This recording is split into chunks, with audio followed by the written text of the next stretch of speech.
გუშინ იყო და სოციალ Facebook-ზე მე ამგვარი პოსტი გამოვაქვეყნე. პრემიერ-მინისტრი ასე ვიწყებ.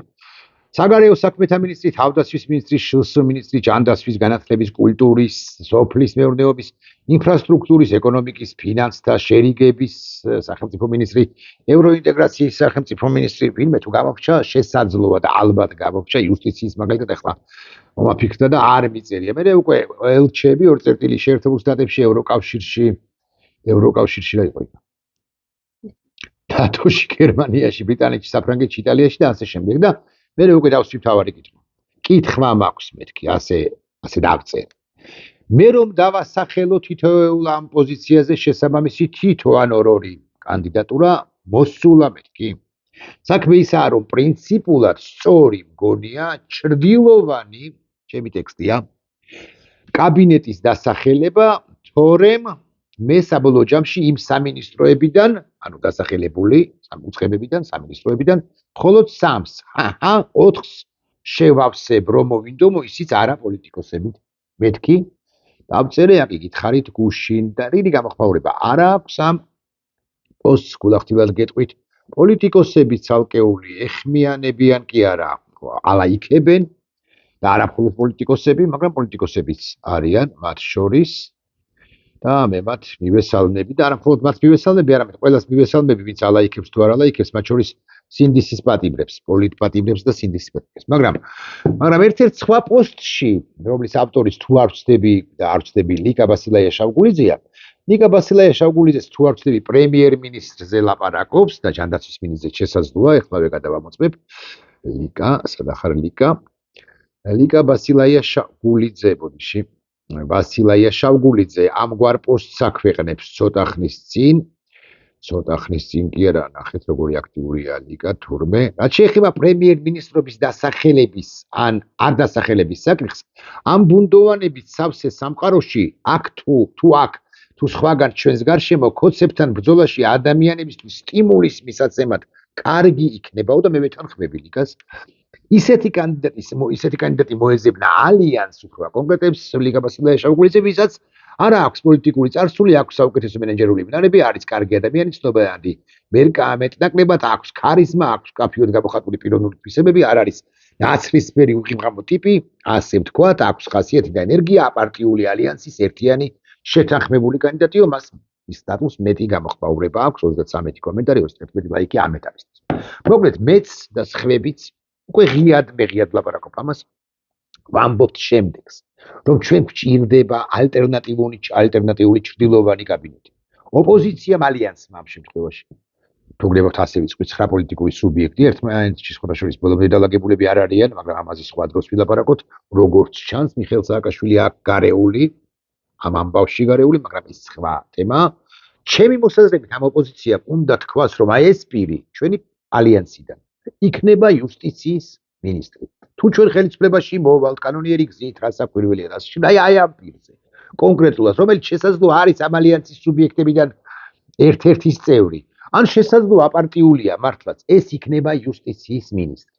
აი ის ჩენეული წარმოდგენით იქნება საგარეო საქმეთა მინისტრი. ის იქნება სოფლის მეურნეობის და ასე შემდეგ და ეკონომიკის, ეროვნული ბანკის ლიდერი იქნება ასევე, ესეც დასახელებელია ჩემი მოსაზრებით.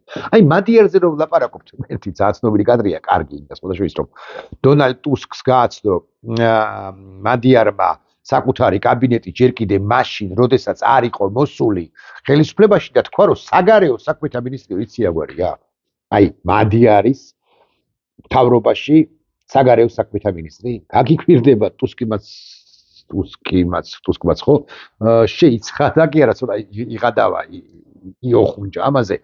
საგარეო საქმეთა მინისტრი არის ორბანი გვარად. და იქ რაღაც 23 წამიანი, 27 წამიანი რაღაც ისეთი ღლიცინ ამბავი იყო. მაგრამ რატომ გააკეთა ეს? იმხანად ოპოზიციის ლიდერმა, იმიტომ გააკეთა, რომ მათი წარმოდგენა ჰქონოდა ევროპას და პირველ ყოვლისა კი უნგრეთის სამომრჩეველს, რომ აი ესენი არიან ადამიანები, რომლებიც მოდიან ხელისუფლებაში სამწუხაროდ და ლიკას კომენტარებშიც ერთ-ერთი პირი ამ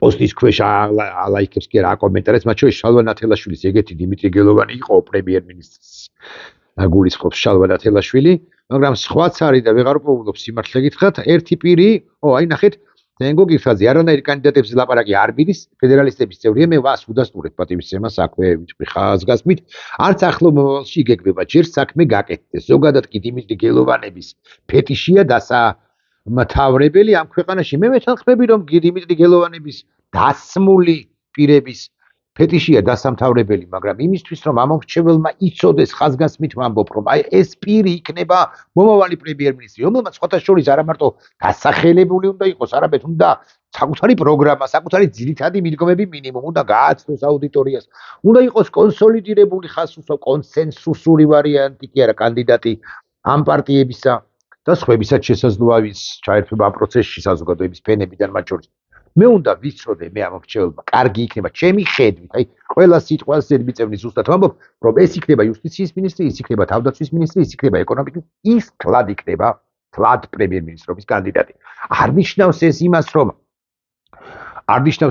რომ ეს ვინც დაასახელებს ალიანსი თუ დაასახელებს ეს არის მაინც და მაინც შესაძლოა იყოს ერთგვარი თუ სწორი სიტყვა რისერჩი მაგრამ ის პირი კი უნდა იყოს ლიდერი, გამოკვეთი ლიდერი, ქარიზმატული ლიდერი. მე მესმის რომ ზემოდან ვერ დავსვათ პოლიტიკურმა პარტიებმა არ შეიძლება რომ დასვან და საზოგადოებაში ზემოდან ქვემოთ შესთავაზოთ რომელი მერთი ლიდერი და ასე შემდეგ, მაგრამ ნუ თუ არ გამოჩნდა ქართულ საზოგადოებაში, როგორ არ გამოჩნდა ქართულ საზოგადოებაში, ალბათ მაინც პოლიტიკურ პარტიებთან არა აფილირებული პირი, რომელსაც პოლიტიკურ პროცესში შემოსვლის წველი ან ერთგვარი სურვილი აქვს, რომელიც პასუხისმგებლობას აიღებს საკუთარ თავზე, როგორც ლიდერი, იმიტომ კი არა რომ ის შეუვალი იქნება, არც მადიარი ყოფილა შეუვალი და მე მესმის რომ საქართველოს დღევანდელი ხელისუფლება ბანდის ოპონენტებს სულაც არ უნდათ ხოლმე თქმა იმისა, რომ აი ჩვენ რომ მადიარი გზა უნდა გავიმეოროთ, მესმის საქართველოს სხვა სპეციფიკა აქვს, მათ შორის შეურიგებლობის სპეციფიკაც არ გამათობ ამასთან დაკავშირებით, მაგრამ ამორჩევლისთვის ჩემი ხმარწმენით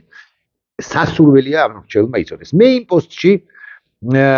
პოსტში ვწერ რომ მე დავასახელებ მეთქი. ეხლა მართლა ვერ დავასახელებ თუ ადგილახილები ვიქნებით, მაგრამ აი 5 კანდიდატზე ან 6 პრემიერ-მინისტრობის არა პოლიტიკაში შემოსასვლელ პირებზე კიდევ ვილაპარაკებ. არც ერთად ცხადია ხო, ხვდებით რომ მე შეთანხმება არ მაქვს წინასწარი. მაგალითად, საერთაშორისო ორგანიზაციებში მუშაობს ერთი ბრწყინვალესი ჩემი მოსაზრებით დიპლომატი ნატოში საქართველოს მისიის აწუხი ყოფილი ხელმძღვანელი. ბუნებრივია მე გეგამ გალობლიშვილთან არ მილაპარაკია ამ თემას. მაგრამ გეგამ გალობლიშვილი რო იყოს დასახელებული საგარეო მინისტრობის კანდიდატად, ცხადია წინასწარ შეთანხმებით და ასე შემდეგ. რატომაც არა. მას ვერ დასწამებ ნაციონალობას მიუხედავად იმისა, რომ ის 2-3 კვირით პრემიერ-მინისტრის იყო.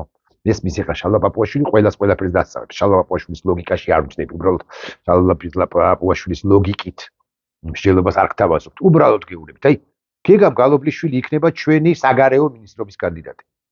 პრემიერ-მინისტრობაზე არ ლაპარაკობ ახლა თქვენის ნებართვით, იმიტომ რომ ამ შემთხვევაში უნდა ჩამოვიდეს გეგა და გეგამ უნდა რაღაც აიღოს პოლიტიკური პასუხისმგებლობა და ლიდერად იქცეს, ხო? ან ლიდერად დაფსვათ ცუდი სიტყვა, ლიდერად უნდა გამოკვეთონ ამ პარტიებმა. მესმის რომ შესაძლოა არ ჩამოვიდეს, იქ მუშაობს საერთაშორისო ორგანო, მაგრამ აი გეგამ გაგვაცნოს საზოგადოებას გააცნოს ხედვები. კარგი გეგა ვერ მოდის. არ უნდა წამოსვლა, არ უნდა ამ კაქში მონაწილეობა. საგარეო საქმეთა მინისტრობის მეორე კანდიდატი არის, ვინ დავასახელოთ ინგა? გიგი გიგიაძე. რატომაც არა? მე ვამბობ რომ ვინა? შენ ინგას ხმა გიგის. ხო, მეც პატივისცემას ცხადია უდასტურებ. გიგი გიგიაძე. ის არ არის პოლიტიკურ პარტიებთან აფილირებული, მაგრამ რატომ არ შეიძლება რომ ამ პოლიტიკურმა პარტიებმა დაასახელონ და თქვან რომ აი ჩემი რომელიმე წარმომადგენელი კი არა არ ვიცი. თავისუფლების მოედნიდან პატივისცემა ამ პარტიასაც. ფედერალისტებიდან ასევე პატივისცემა, ნაციონალური მოძრაობიდან ასევე პატივისცემა. არამედ აი საერთოდ ახლა პოლიტიკაში არის ფართო გაგებით, მაგრამ ჩვენს ალიანსში რომ არ არის შესული, ახლა არასამთავრობო ორგანიზაციაშია IPRC-ში. გიგი, ხო, ის იქნება საგარეო საქმეთა მინისტრობის კანდიდატი. იუსტიციის მინისტრი, უამრავი ადამიანის დასახელება შეიძლება, ხო, უამრავი ხმამაღლა თქვა, მე ნუ 3-4-ის. აი მაგალითად საბა ბრაჭველი, მიულოცოთ სხვადასხვა დაუჯახება. ხო, იქნება იუსტიციის მინისტრობის კანდიდატი. რატომაც არა? საბა ბრაჭველი ისედაც ფართო გაგებით პოლიტიკურ პროცესშია და რატომაც არა? მე მაგალითად ხარს დაუჭერდი. არ გვინდა ეს საბა ბრაჭველი კაცო ახალგაზრდა კაცია ვერ გაკაჩავს, ასე შეიძლება თქვას ვინმე. სანდრო ბარამიძე იქნება იუსტიციის მინისტრობის კანდიდატი. რატომაც არა? ინგას უკვე ორი ფავორიტი ყავს, ესე იგი, გიგი და სანდრო. ხო? ეხლა მესამე ფავორიტს მესამე კანდიდატს დავასახელებ სწორედ იუსტიციის მინისტრის თანამდებობაზე და ისა ინგა კიდევ აწევს წერს და კიდევ იტყვის რომ ამასაც მხარს უჭერო. მაია მწარიაშვილი, აბა ინგა აწევ თუ არა თიც ორი ფავორიტი, ორი თითი აწია, ხო? რატომაც არა? მე არ ვამბობ რომ ქალწული მაია არ ბატონი სანდრო ან საბა თანახმანი არიან ამ თავით, მაგრამ ხო შეიძლება მათ დაელაპარაკო. აი მე ალიანსი გელაპარაკები შენ, ალიანსის წარმომადგენლები, რომ ჩვენ პრინციპში განვიხილავთ იმას, რომ დავასახელოთ ალტერნატიული არასწორი სიტყვა, ჩრდილოვანი კაბინეტი გამარჯვების შემთხვევაში ეს ადამიანები უნდა შევარჩიოთ ორ-ორი ადამიანი თითო თანამდებობაზე. და აი თქვენს ხომ არ განიხილავთ და როგორ ვერ დაკერავ, როგორ ვერ მოილაპარაკებ, მოითათბირებ, შეითანხმებ ადამიანებს, რომლებიც მე დავასახელე და შესაძლოა სულ სხვა ჩემზე უკეთესი კანდიდატი მე ვისაც ვასახელებ, მათზე უკეთესი კანდიდატი დაასახელოს ნებისმიერმა პარტიამ ან პარტიის ლიდერებმა. რატომაც არა? რატო ხართ ასე? რატო არიან ასე დაკომპლექსებულები და რატომ იწერება ასე პატივისცემას უდასტურებ თენგოფილაძეს ეგრამაგის პასუხია, მაგრამ არანაირ კანდიდატებზე ლაპარაკი არ მიდის, არც ახლოვალში გეგმება ჯერ საქმე გაკეთდეს. ეს ეცხობს საქმეს ნაწილია მეთქი. ვიტყვიაზე. იმიტომ რომ მე კარგად ვერ მესმის 26 აპრილი იქნება რამდენიმე დღეში, ანუ რედაქციამდე ერთი თვით ადრე საბოლოო ჯამში ის საქმე, რომელიც უნდა გაკეთდეს, რა გაკეთდა იმ საქმეებიდან. კამერების გარეშე ხვდებით ჩვენ მოსახლეობას სოფლებში, არაჩვეულებრივია, მაგრამ რატო ხვდებით კამერების გარეშე? თუ მაინც და მაინც ხვდებით. ხო, არ გადავდივარ ახლა ოპოზიციის კრიტიკაზე, არავითარ შემთხვევაში ვაძლევ კარტ ბლანშს, ვაძლევ დროს, პირიქით მინდა რომ ეს ერთი თვე დაახლოებით გამოიყენონ 26 მაისამდე ერთი თვე ძალიან ნაყოფიერად ჩემი ხმა და ჩემს ხმადაბალ კრიტიკასაც ვერ გეჩემს პერსონალურად. არა ჩემი რესპონდენტების, არამედ ჩემი ხმადაბალ კრიტიკასაც ვერ გაიგებთ, მაგრამ ერთ კითხვას დავსვავ, აი ერთი თვე დარჩენილი ცოტა მეტი. 27 მაისს რა ხდება ხალხო? ან 26 მაისს იცით გათვლილი გაქვთ? მე მაგალითად ვიცი რას აპირებს საქართველოს ხელისუფლება. ვერ გავამხილ უბრალოდ თქვენი ნებართვით და საზოგადოება არ მინდა შევიყვანო შეცდომაში. მე ვიცი რას განიხილავს რა კონტრნაბიჯის გადადგმას აპირებს საქართველოს დე-ფაქტო ხელისუფლება და ეს თქვენ დათვლილი გაქვთ? კარგი სწორია გაქვთ და რამდენ კაცზე გაქვთ ორიენტაცია აღებული, არ რამდენი კაცი უნდა გამოვიდეს და არ ამბობთ რომ სტუდიებში ზიხართ მეთქი დადიხართ ამ რეგიონებში, მაგრამ მანახეთ ამ რეგიონებში უნდა ჯერჯერობით აპატიეთ მე, მაგრამ ვინც რეგიონებში უნდა დადიოდეს ისინი სწორედაც რომ გამომდის კრიტიკა და აპატიეთ და ერთხელ და მეც აღარ ვისამ ისინი სწორედაც ტელესტუდიებში არიან ან Facebook-ზე. ვინც გვეგულება, არ ვინც ამბობს რომ რეგიონებში დავდივართ. ბაატა ბურჭულაძე სულ არ ვიხსენებ ახლა, შეცდომა იყო 4 ოქტომბერი, რასაკვირველია და ასე შემდეგ, მაგრამ ის ბაატა ბურჭულაძე იმ არ შემდგარი რევოლუციის ასე ერქვა. ბოლომდე ერქვა, მაგრამ რაღაცა და დღეს შევთან თქვა გადაცემაში 4-ში ვიწყებთ 4-ში. ხო, პატივისცემა ბატასაც და ყველა პოლიტპატიმარს ეგრამაგის პასუხია, მაგრამ ისინი დადიოდნენ რეგიონებში და რაღაცა ერქვა დამხობა კი არა, რაღაცა ჟანყი თუ რევოლუცია თუ რაღაც ეგეთი არც ერთი არ იყო, ჟანყი არ იყო, დამხობა არ იყო, რევოლუციაც არ იყო. აღარ მახსოვს. ხო, მოკლედ რაც იყო. შეცდომა კი იყო 4 ოქტომბერი როგორც ასეთი და ვინც შევცდით უგრევად პირველ პირში ვიტყვი, პრობლემა კი არა მაქვს. მაგრამ ვინც შევცდით და მხარს ვუჭერდით, მე მაინც და მაინც დიდ მხარს არ ვუჭერდი, მაგრამ მაინც ავიღეთ პასუხისმგებლობას ტრიბუნა ხომ მივეცი, ბაატა ბურჭულაძეს და არა მხოლოდ მას. დროშა მაჩუკეს სტუდიაში, ხო, ლაშა ბერიძემ. და მაგარი ამბავი იყო, მათი ჩანაფიქრი მაგარი რო განხორციელებული იყო. მაგრამ ესე ნუ დაძრახავთ მას, მაგრამ ისინი დადიოდნენ რეგიონ, სოფელ, შუკა, ორღობე მეთქი ვიტყვი ასე. ეხლა ესენი სად დადიან? ამოვწურე კრიტიკა ალიანსისა, აღარ ვაკრიტიკებ, მაპატიეთ, ესეც რომ წამწდა, მაგრამ 27-ში რა ხდება, ამ კითხვას კი დავსვამ თქვენის ნებართვით და გათვლილი აქვს თუ არა 26-ში რა კონტრზომებს მიმართავს საქართველოს ხელისუფლება წოდებული ბანდა. დაუბრუნდეთ ისე მთავარ თემას, ისე იგი იუსტიციის მინისტრობის კანდიდატი კი შემოგთავაზეთ 2 თუ არ ვწდები, 3 უკაცრავად საბა, სანდრო და მაია, ბატონი სანდრო და ბატონი საბა და ბევრი სხვებიც არიან. საგარეო საქმეთა მინისტრად გითხარით რომ გაბგალობლიშვილი მეგულება მეთქი, გიგი გიგიაძე მეგულება მეთქი. ჯანდაცვის არ ვიცი, მაგრამ აი განათლების მაგალითად მინისტრად, რატომაც არ შეიძლება განვიხილოთ სერგო რატიანი. რომელიც ბევრმა თქვენგან მაიცის, მაგრამ ბევრმა თქვენგან არ იცის იმ ადამიანს დავასახელებ ახლა. ცხადია, არც მასთან არ მილაპარაკია. ერთხელ იყო ისჩები რესპონდენტი ამ განათლების დეფორმა მკვლელობაზე შალვა აბატაძე და ამ ადამიანებმა უნდა გაგვაცნონ ან ცხმებმა იარ ვიჩემებ მაინც და მაინც უნდა გაგვაცნონ ხედვა განათლება უმაღლესი იქნება ასეთი განათლება სასკოლო იქნება ასეთი ეთნიკური უმცირესობებისათვის იქნება ამ ეს პროგრამები სახელმძღვანელოები დაიწერება ამისთვის გჭირდება ამ ხელაფული და ასე შემდეგ მე ვარ კოორდინაციაში ალიანსთან ალიანსშიც კი აღარ მახსოვს ის კაცი რა გვარია ჯანდაცვის მინისტრობის კანდიდატად რომ განვიხილოთ თეორიულად ნარკოლოგი თუ არ ვცდები ირაკლი ფედერალისტებთან როა ირაკლი დამათმოძები პარალელურად ესეთი ძალიან დაღვინებული კაცია და უმაღლესაც რაც მსმინე არაჩრა რამდენჯერაც მსმინე არაჩვეულებრივი ხედვები აქვს აი აქამდე ხო დავასახელე არაპარტიულები ეხლა ვასახელებ პარტიულს ირაკლი რაგვარიც არის თუ ინგანაშობაში შევეხიდება ფედერალისტი ჩერგულეიშვილის ძმაკაცია ჩერგულეიშვილის ბლოკერიას ანუ ფედერალისტებს არა მაქვს მე დაკომპლექსებულობა ნაცების წარმომადგენელი იქნება მეცაც გეტყვით ხაზარაძის წარმომადგენელი იქნება რომელსაც 98-ჯერ ასიდან არ ვეთანხმები დავასახელებ რატომაც არა ხო ეროვნული ბანკის პრეზიდენტად არ ვიცი ვინ სიმართლე გითხრათ მაგრამ აი გონია რომ ფინანსისტებმა შეიძლება უკეთესად შეარჩიონ კანდიდატი ეროვნული რა გვარია არა